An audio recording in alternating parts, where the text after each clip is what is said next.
I think it's just a way to kind of speed run the downfall of your business. I've tested ugly paywalls too, and they in the right app it just rips. I don't know what it is about it. You do want as many users as possible, in my opinion. I have seen some apps experiment with this as well. My name is Jacob Rushfin, founder and CEO of Botsy and the host of the Price Power podcast. Today, we've got Jonathan Parra, founder of Tapas Growth, the consultancy for helping you make more money with your mobile apps by optimizing your paywall design, pricing, and placements. Jonathan has built more than 4,000 paywalls himself, so his knowledge like no one else. Go follow him on X to learn something new and reach out if you're interested in having an embedded paywall and subscription growth expert.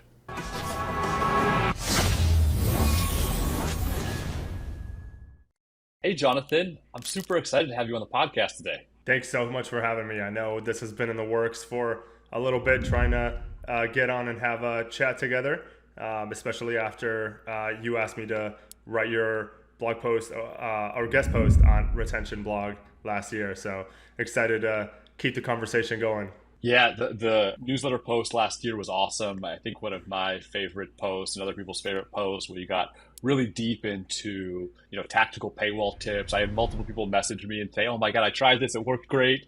Jonathan, thank you." And so, we knew we had to have you on the podcast too to kind of follow up. And that was like a year ago now. So I'm sure, Right. since then you're now working independently on your own business.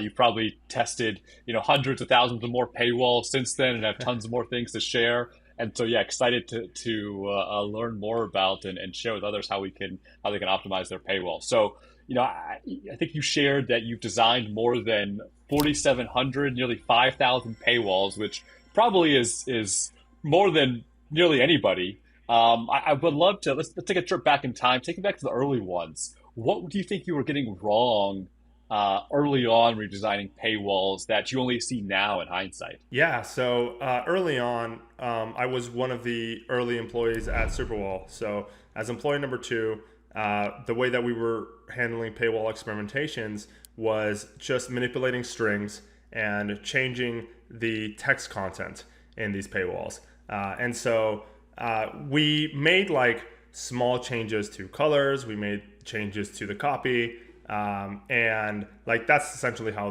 the product started, then. And I thought like, okay, if you change a button a color, like that was A/B testing. I didn't know that much about A/B testing, and it ended up becoming so much more. Now we have the state of the art where you have multi-page paywalls, exit offers, win-back campaigns, and we've essentially taken all of the things in paywall testing for mobile that all of the e-com bros essentially came up with and all the affiliate marketers came up with. So now it's interesting seeing that diverge now into mobile apps. Yeah, so just not just these individual elements, kind of the holistic presentation, design, motivation, psychology, where really learning more about what motivates purchases and actually what That's right. changes behavior. Any high level kind of specific examples you can give of like what you were doing before and then maybe some tests now? Yeah, back then we were making paywalls in Webflow, actually, funny enough. And now I think more about the holistic approach instead of just like, okay, this is the paywall, I don't really look at anything else. Now you have to look at the entire app experience to see where does a paywall make sense, and what kind of placements will move the needle the most. And even more now that it's so easy to build products, do you have some kind of user acquisition strategy that maybe someone else may not have? Yeah, 100%. One thing you mentioned that you said you can often predict a test result before you even start. When you're doing that, what are you looking for in terms of those tests? Yeah, I'm trying to see what the app category is. And so based on the app category and what you've done before, just how many tests you've run, if you haven't really started running tests, I can expect to see kind of like potentially incremental gains and maybe a clear winner. But it depends on the app category and mostly, and less on the app itself.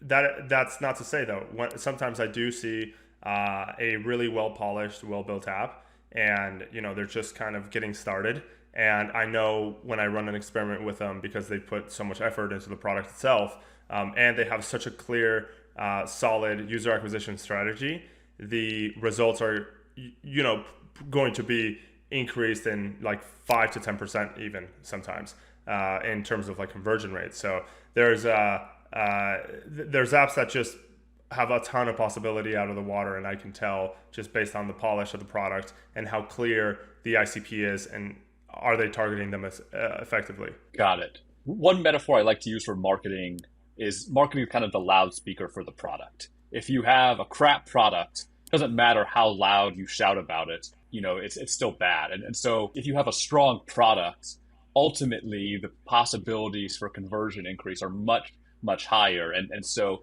you're able to predict test results by like the quality of the product. But then explain to me how you layer in, where does the industry come into play? The industry comes into play pretty much immediately because, referencing my own data, and seeing where this app is in particular to every other app in the app category that's like doing well or maybe perhaps underperforming, I can get a feel for if you have 8% conversion rate right now, for example, and you are not converting that well, and I look at your what you've tested already, or I look at your product, I can say, oh, there's a clear issue with this particular part of either your onboarding or in the paywall itself. The value offer is not clear. Let's change some things up either into onboarding to make that value proposition clearer and increase the possibility of then having a conversion event on the paywall itself. So when I look at things holistically like that, it's easier to kind of see what the results of the experiment will be. That's not to say I'm always correct. I have had instances where even running an experiment with 4 to 5 different treatments that I thought would beat the control, that did not end up beating the control. But since I went independent with my agency last year, I've only had 2 instances of that, in which case I've just worked for free until I get it right for the customer. So I try to, if I'm wrong, then I try to make sure that I'm not, because then I end up having to work for free. So it's just kind of an intuitive skill that I've developed over the years. And it's by looking at things in a super holistic way and seeing where the gaps are. Got it. So the industry component is kind of using that as a benchmark in a sense of understanding you've worked with a number of apps, you have benchmarks in performance across industries. You can go, hey, for your industry, you're underperforming. I think there's opportunity here. We can probably drive this up where, maybe for a wellness or fitness app, like the conversion rates are just much higher than for a potential, music app or media app where people are used to paying things or there's more emotional value or something like that. And then you can take kind of what you've seen work in the past for those industries and apply them there.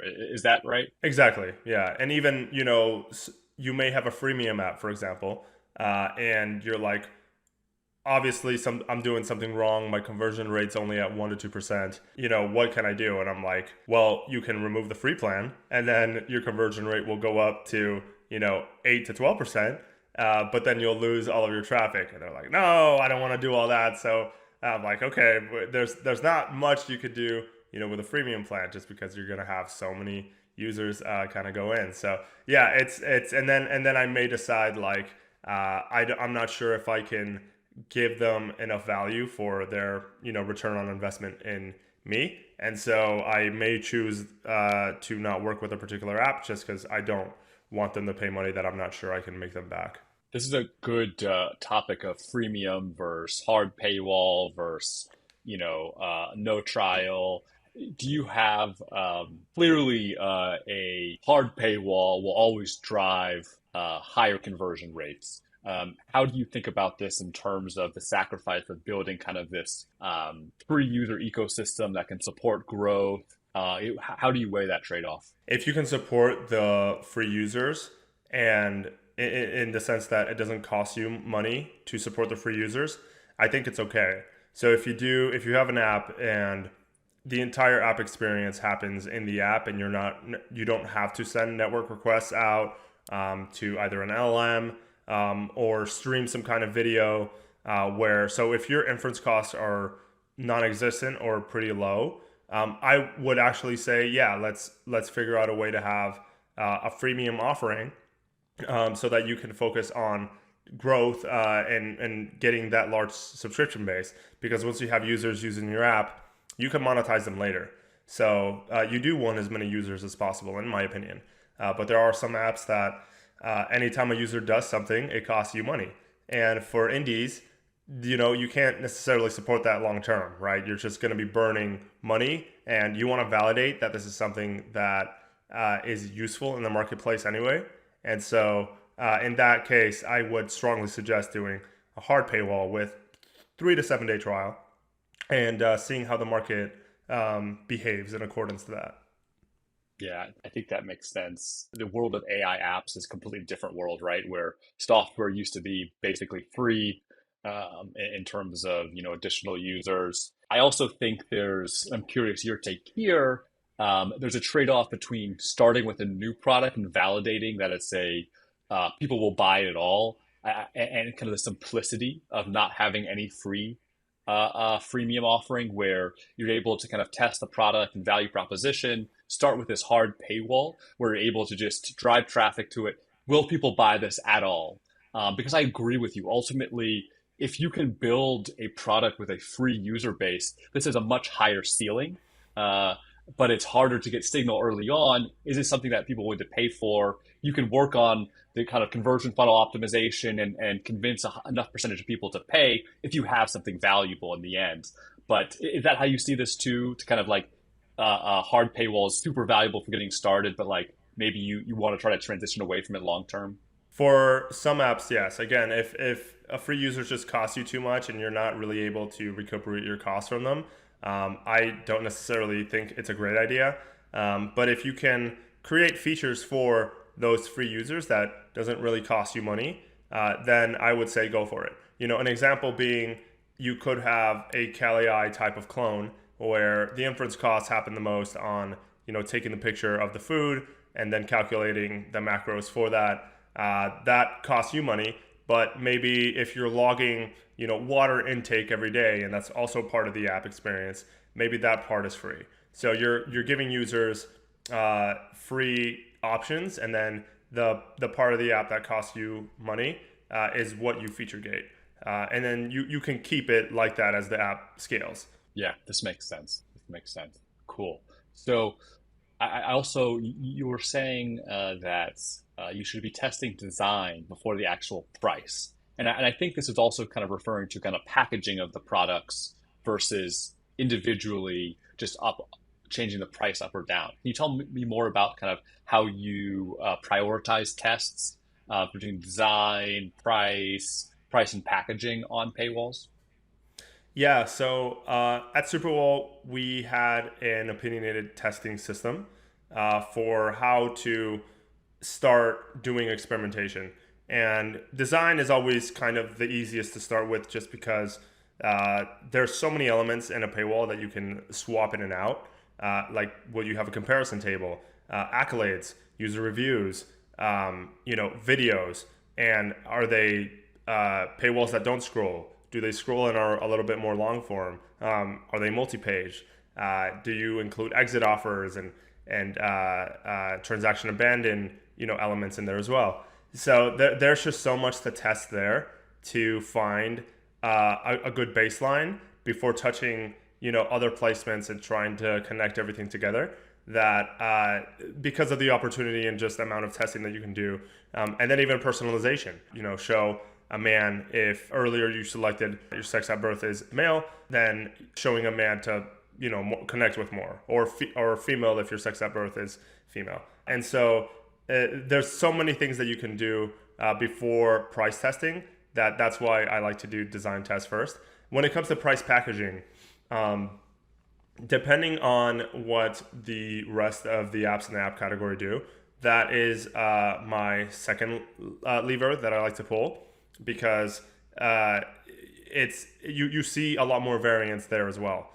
So after trying a bunch of different designs, how you present the product groups. So are you pushing the yearly plan because doing checking out your charts and analytics, maybe you've seen yearly has the highest LTV and lowest churn. So okay, fair, I want to run a long-term business, so I'm going to be pushing the yearly plan and hide everything else behind a view all plans sheet.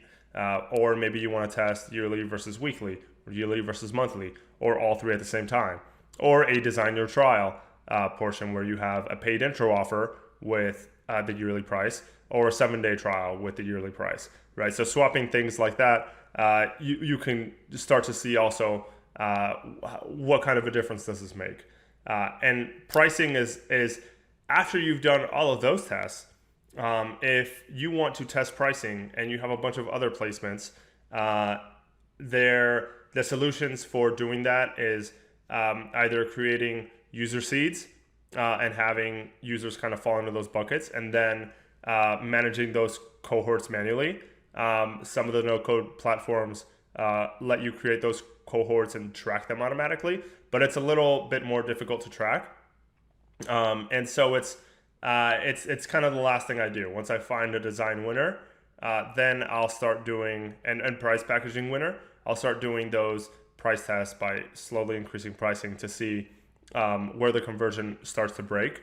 But it's usually worth it though, even though it is a little bit more difficult to do, because it could increase your realized LTV per paying user. And so you absolutely want to test pricing.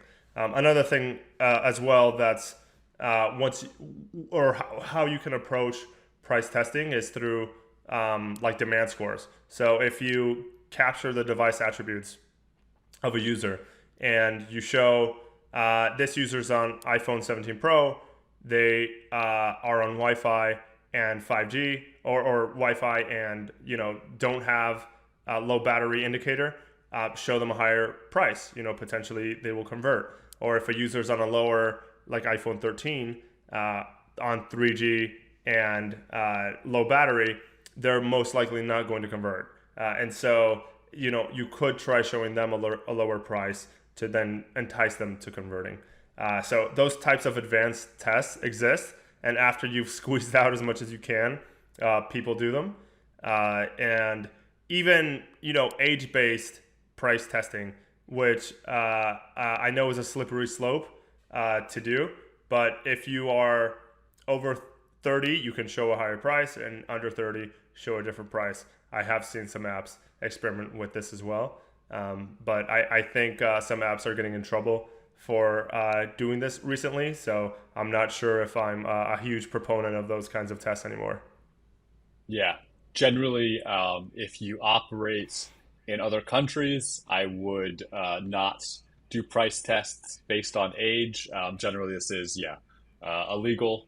If small apps get away with it because they're small and the enforcement is hard and hard to discover. But yeah, generally with a price test, you don't want to use any protected class information. Age is a gray area by country, but age, sex, gender. Tinder had a lawsuit against them for Exactly.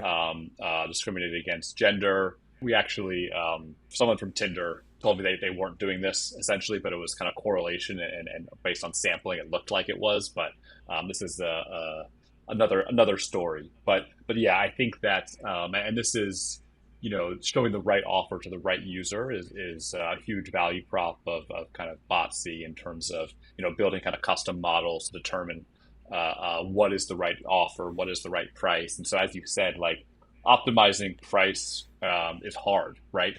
Analyzing it correctly is hard. But even just in the packaging side, this is hard as well. And so this is what we've developed. But do you see in terms of the to repeat back to you the priority, you think design, like test a bunch of design variants first, then move on to packaging, and then try to tweak price? So let me, I think, restate that. I think in pre-AI, that is my workflow.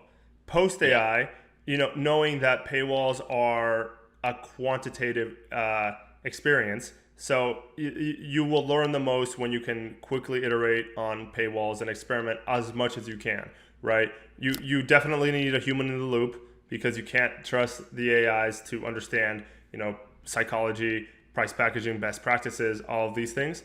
But like what to test and when to test it, the AIs are pretty good at crunching data and then making suggestions based on that data. I've actually been surprised at some of the what if I try to run a test and get a second look from Fable or Soul, they're pretty spot on actually. And so post AI, I think using the data that they have access to be able to run price testing and design testing at the same time is a good idea.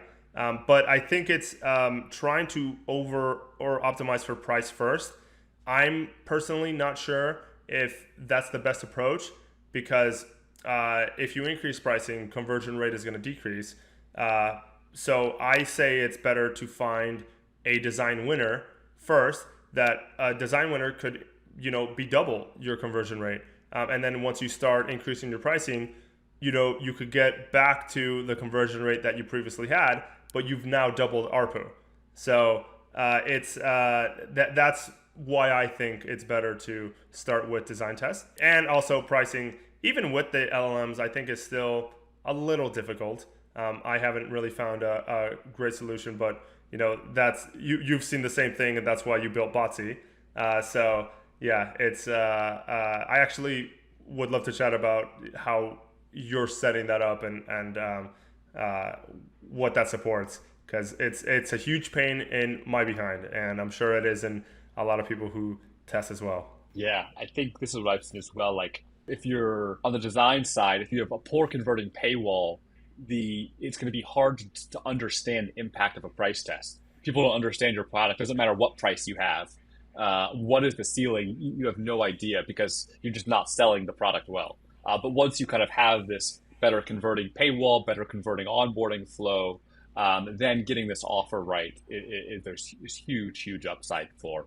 And yeah, so I generally, that's what I've seen as well and agree with that. On the paywall design side, you mentioned in, I think, Mobbin podcast you did, that's, one finding was like the ugly paywall wins a lot of the time, and versus kind of a pretty well-designed. Like, do you get frustrated here where we spent all this time designing this beautiful paywall and then this ugly one where we just slap in a bunch of social proof and logos and, press mentions, this is what wins? Yeah, absolutely. Especially because I'm a trained UX UI designer. And so I like to make things pretty. I like to make things look nice and enticing to the user. But the CRO game is completely different. You can be in your face. I've seen so many tweets and articles, by Peter Levels. And like he looked at, different landing pages too of different websites. And even, closer to what maybe some people have seen, icon.com, their website was notorious for having a ton of copy, above the fold, just so much going on. But in their testing, they found it converted way better than something more minimalistic or what I would consider, better design. So you can't really argue with the performance of one, versus the other. And if it's an ugly paywall, it's just I'm gonna have to accept that that's the winner if that's the winner. And I've tested ugly paywalls too, and they in the right app it just rips. I don't know what it is about it, but specifically in the companionship space for either like your chatting like character AI kind of space, it does really well. So that's something interesting for those of you listening that are in that space. Yeah, I've we've seen landing pages where this is all started with. Yeah, you see these ugly landing pages, and this is what's winning, and people do these teardowns. Oh, they should fix this, and this. It's like, well, no, like this converts well and this works really well. I think it's interesting to think about the psychology of why, where, well, ultimately, like your user doesn't really care about your design. They care about kind of functionality. And if like your ugly paywall is motivating, tapping into user psychology, touching upon the points, drawing attention in the right places, this is kind of what wins. And so I think it's sometimes you just have no idea though. Sometimes there's no hypothesis. You run a test and I guess this is our winner now, and you constantly try to beat this ugly paywall, and you can never beat it. And I think this is a very common experience for people kind of doing this in the conversion optimization world. Right. And ClickFunnels is still a thing. They have a very specific design language, and you can tell if you click on a Facebook ad that you're in a ClickFunnels page. And some of those are the ugliest, squeeze pages you've ever seen, but they work so well. And you just got to accept what you end up seeing. Yeah, I think it's there's a lot of parallels to like this quiz onboarding flows that you have in apps too. Like it's just a bunch of multi-choice questions. It's like, why does this work? And you dig in and kind of touch upon user psychology. People are kind of inferring the value when they read these things. There's kind of sunk cost and the investment, and so I think to the point of like, if you really want to succeed, you have to understand the user psychology as well as kind of the different tactics and design and pricing. Where that's kind of the cool thing about marketing, where it's like this holistic field where you're pulling from kind of all these different disciplines. So I think we've talked about this first paywall a lot. I think that a lot of times people try to get a user to convert once, and they don't realize, hey, there's still intent there. Tell me about some exit flows you build where someone closes the paywall instead of just kind of letting them kind of leave. What do you suggest a great exit flow looks like? Yeah. So whenever you have a user that maybe they have the intent to purchase, but they're not subscribing for whatever reason. Recently, I've been playing a lot more with those questionnaires. After they exit the main paywall, show a questionnaire, and then instead of guessing what it could be that they close the paywall, present them with an offer based on what they end up tapping itself. And I came across, or I settled on this particular strategy recently, because what I used to do was, if there was an exit offer, either offer them a sheet, a sheet could come up with, instead of a 3-day trial, try a 7-day trial or a 14-day trial. Maybe the trial was the answer, to why they weren't converting. And then if they hit no thanks, show them a one-time offer, where it's a 33% off, offer on the yearly plan if they subscribe right there.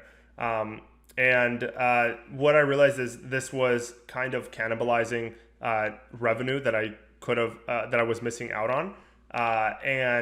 But by offering a questionnaire and letting the user go through kind of their own flow, you can modify the paywalls that like really speak to the user's reason for not subscribing, and then showing a different paywall based on the reasoning. So if they want to try longer, then I would give them a 14-day trial or even a paid 30-day trial, right? Experimenting with those offers. If the price was too much, then I could try to get 25% off, and if they still didn't do that, one final offer for 33 or 50% off.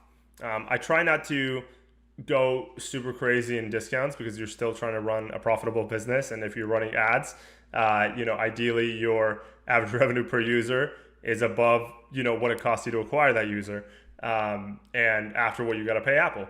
And so doing it this way has let me be more intentional in what kind of offers I show users. So the questionnaire form, I think, is something that I'm going to see more of, just because I'm doing it. And so when people are ripping up, large apps and they see, oh, they have a questionnaire, I wonder why they did that. It's because you have more control over what that experience can be like for the user. So I expect more people to see that, since I'm working on those for some pretty large apps right now. What are your typical questions you ask in that questionnaire? What are the typical options you present? The price is too high. The because I give them a reason, like you were almost there. What was the reason, you didn't continue? And price is too high. The trial length wasn't long enough, to see if this is for me. If there is no trial, so some apps don't offer a trial at all.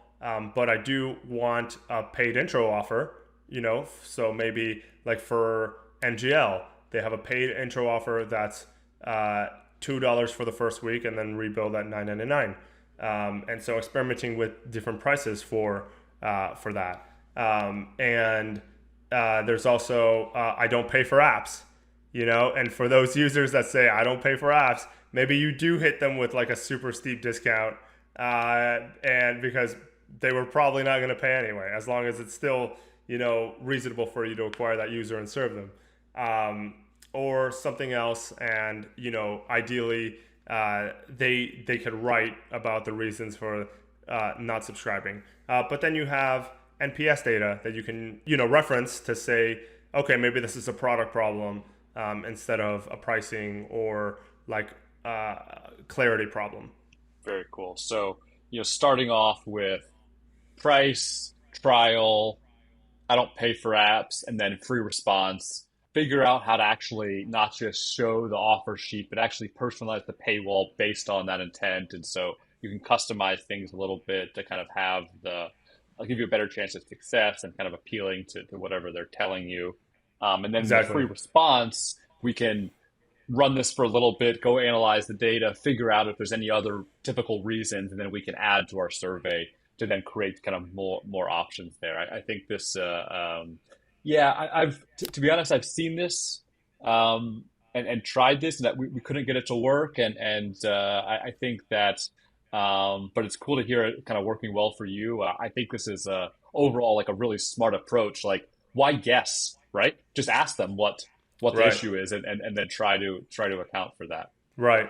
I'm surprised that it hasn't been working for you. The last couple experiments that I've done, I've tried this out, and it's working fairly well. So I wonder It was a where the while ago. discrepancy was. Yeah, Okay. it was a while ago. Let's talk a little bit about life cycle marketing and win back. And I think that, we all focus on this initial offer where, rightly so, this is where a lot of the value is captured. But um, neglecting life cycle marketing and win back and offers throughout the life cycle, I think means that like you're leaving some opportunity on the table. And so, tell me more about kind of what you're doing with onboarding and cancellation surveys and recovery flows. Why do you think winback gets like so little attention? And, what do you think, where do you think the highest leverage points for most apps are? Yeah, I've been working with a lot of newer apps lately, actually, and they always ask me, am is it too early to work with you? And while I do enjoy working with large apps because you can get results faster, just with the amount of downloads that they have, I also want to set newer apps up for success. And so the first round of experiments, that I might do for a new app is onboarding paywall and a feature gate paywall, right? Those are pretty much what you're used to when you think about a paywall, either onboarding or feature gate. But what about transaction abandon? There's a lot of users that will look at the price and say, close that sheet, and then they're done. So there's an opportunity there. So I'll also include a transaction abandon or exit offer type of paywall. And okay, let's say that you did subscribe or continue, and you started a free trial for maybe 3 days or 7 days. If a healthy app will have 50% of those users cancel their trial, and they won't do a renewal.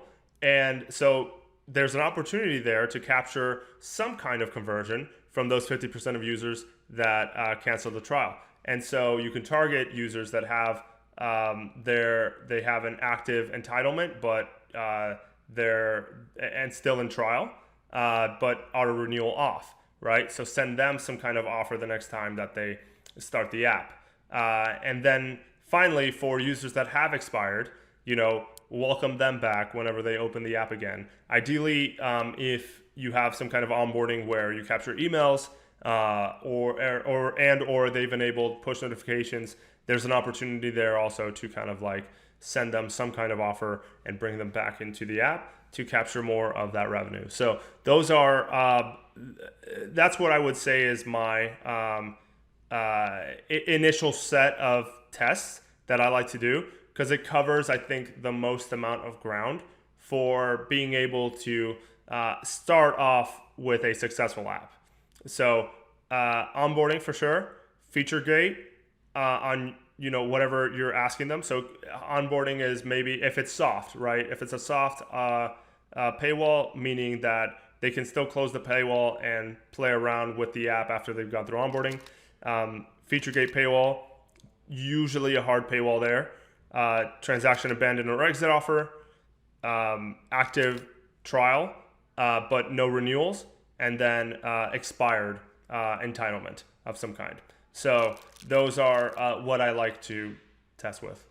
And expired entitlement, expired trial, but also expired subscription, where when anything actually ends, and then but also when they cancel. And I think like thinking about these moments, right? This is I think a very important concept in the subscription world, where like e-commerce, it's kind of this continuous thing. You're just buying other more transactional products. You can buy whenever, but there's different moments to interact with the user. But in your subscription product, there are specific, precise moments in this life cycle, and basically you have to capture in on those and use the intent there. And ultimately, like, this is where all the value is in my experience. It seems like yours as well. Like, this is where all like 90% of your attention should go, and this is where a lot of the opportunity is. So let's talk through a little of, or at least a few kind of tactics or examples of things that worked. Tell me about, I'm curious your experience, trial expiration or trial cancellation. This one has always, I think, been tougher to kind of get wins here. Have you seen things that have worked well for you? Yes, and if they cancel a trial, it could be a price issue. It could be that they're not seeing value in the product itself, but still showing an offer, right? And being a good offer, but not your best offer yet, because you do want to save your best offers for either Black Friday, Cyber Monday, or for those users that have expired to kind of like win them back.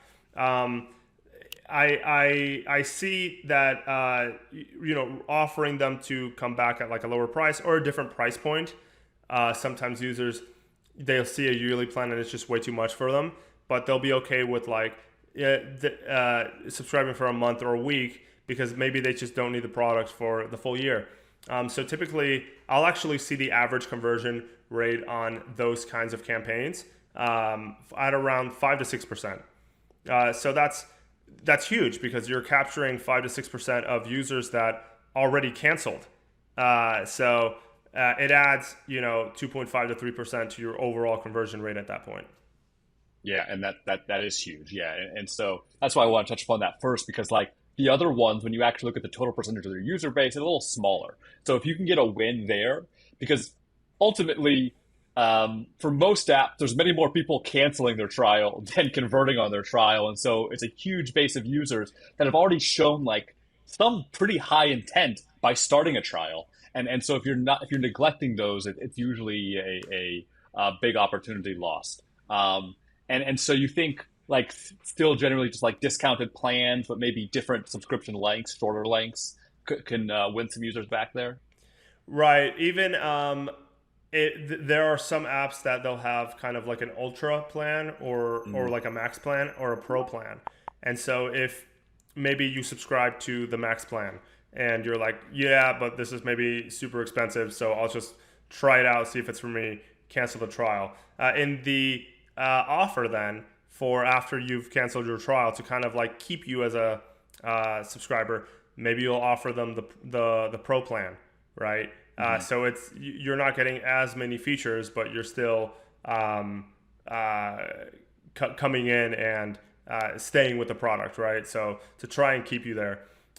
Something that I've also seen instead of, and I like this better from a brand perspective, if you're okay with just in general lower conversion rates because your realized LTV per user will be higher, and that's everyone should have around like the same price that they pay for a product, but you to win a customer back, then like for if they've expired, or if they're in active trial but don't have auto renewal on, give them only 33 or 50% off for the first year or for the first part of that subscription, and that it doesn't cheapen, I think, the brand, because then you can still rebill at a higher price later, and if a user is getting value from your product, they'll stick around for that. Yeah, got it. That makes sense. And so what about transaction abandon, where this can be a high percentage of people too, and they're really high intent? What tactics do you usually use for transaction abandon? I know you can just remind them and say, "Hey, didn't go through. Let's try again." But is there anything else you do there? In transaction abandon, there's not a lot that has changed in terms of what I've already previously talked about recently, or in like the past year. So you still offer some kind of discount or extended trial in transaction abandon. But these are users that are getting cold feet for some kind of reason, which is why I like the questionnaire now. So, and transaction abandon is typically where I'll actually have that questionnaire. And then I can change my offer just based on that. But either a longer trial or a like cheaper price for the first year, or the design your trial type of paywall. Those are what I'm seeing are they're still really good. I have not seen any new designs that I've been like wanting to try, because I get a lot of my ideas actually from the affiliate marketers and the e-com guys. So I'm just not seeing anything kind of new there that I want to try. So I haven't changed it to or implemented in the app space. Got it. Yeah, I think the app space, everybody copies each other so quickly, right? Where it's often hard to come up with new ideas. So going outside to other industries, I think makes a lot of sense. What about for churn, expired subscription, canceled subscription? Someone purchased, converted, but is now has canceled their subscription or has ended already. How do you approach those points? Those are users that you may have had, and like I do like to reward new users just as much as users that you may have lost, and so like for those, perhaps like a discount that that's when I would do kind of the most severe discount. So Calii, infamous for 80% off or whatever, showing like a big number that you have percentage off. They liked to have it in the beginning, like an onboarding. I personally would like to kind of save those for users just later in the user journey for just life cycle. So that's when I would do like a big discount for this is like your last shot at getting that user, and if the reason why they didn't stick around is product, perhaps giving them like such a sweet offer will entice them to stick around while you fix product. Got it. I'm curious if you've seen anything different as well. I'd love to hear your thoughts on the lifecycle Yeah, paywalls as well you've tried. subscription cancellation is hard to win them back because it's usually in the middle of their subscription. They still have access. This is much trickier unless you're like you go, well, why would I pay right now? You've consciously made some decision that, hey, I don't want this anymore, and you've gone actively and canceled it, and so I found that like responding to that in the moment, it will get you a little bit like you should still try like, hey, But and then with Apple tiers and subscription groups, it's like it's often tricky. So it's like, what are we doing? Like, are we shifting them to a new plan within the existing subscription group? And it's like, but why would someone do that? They already still have access. And so unless it's like close to the end of their subscription, for that one, I see that, okay, let's try with a web purchase to kind of shift them over to web and with an email offer or something. But you have to have the infrastructure in place to correctly manage the access controls and the entitlements for web versus app and so it gets a little tricky where I think you just have less options there for expiration when your subscription's actually expired, or subscription cancellation when you're getting close to the expiration. You like 50% discounts, hammer home the loss aversion, hammer home that their subscription is ending, what they're losing access to, loss aversion, and a sizable discount. Typically, I've seen work pretty well, and I think that this is what I would start with. I think if that doesn't work, like probably like you have some product issues and understand like what people are missing. I think as part of that, you also want to have this cancellation survey. And so when someone cancels, probably the most valuable thing you can do is send them that cancellation survey to understand why they're canceling and then try to address that and fix that. Look, like a lot of times you're not going to get a lot of lift from kind of targeting people at cancellations. I mean, you shouldn't try, but ultimately probably the more valuable thing is to learn from that and improve that for new users. And so this is what I've seen. Yeah, totally agree. Yeah. Cool. And then in terms of like email, push notifications, SMS, the impact is capped here, and there's always a ceiling. How much time do you focus on kind of those areas, and yeah, how do you think about those other marketing channels? I don't when I'm working with customers typically, just because that's an entirely like different set of problems that we have to address, Okay. and so I may bring it up that we could do this if we want to try doing something here. But typically, when I'm working, especially with like large apps are the only ones that have this infrastructure in place anyway, and they have their own team kind of working on that part of life cycle.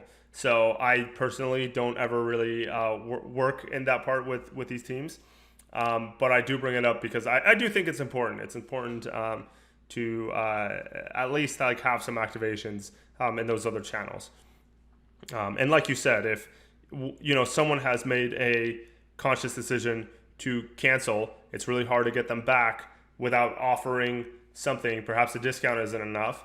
And subscription apps, if you don't have more subscription apps that you can perhaps cross sell or upsell after checkout, then it's more difficult to like entice them with something. So yeah, totally. Get why I think a lot of people are struggling to figure out like this part of the customer journey.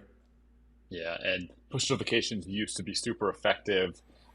They're just overdone by every app. Apple has been constantly minimizing kind of their visibility, rightly so, because like as marketers, you abuse everything till it no longer kind of works well. And so what I see is that like my general heuristic is look at your revenue.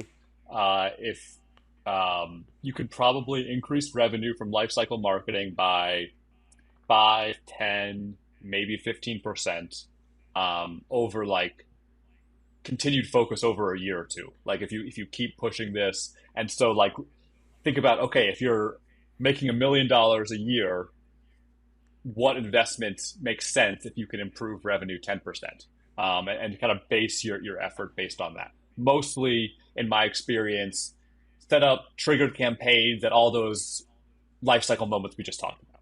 At Exactly. new user, transaction abandoned, trial canceled or expired, subscription canceled or expired, and until you get to a few million in revenue, like leave it at that.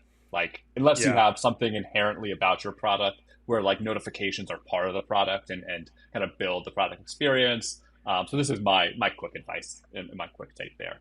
Um, Something else I want to talk about is weekly plans. I would love your perspective on when it's right to use weekly plans. They've gotten hugely popular. I think personally they're probably overused because you see more revenue up front and people are bad at estimating LTV. There's certainly a place for them. What's your take about when the right time and place is for weekly plans? Um, I'm also not a huge fan of weekly plans.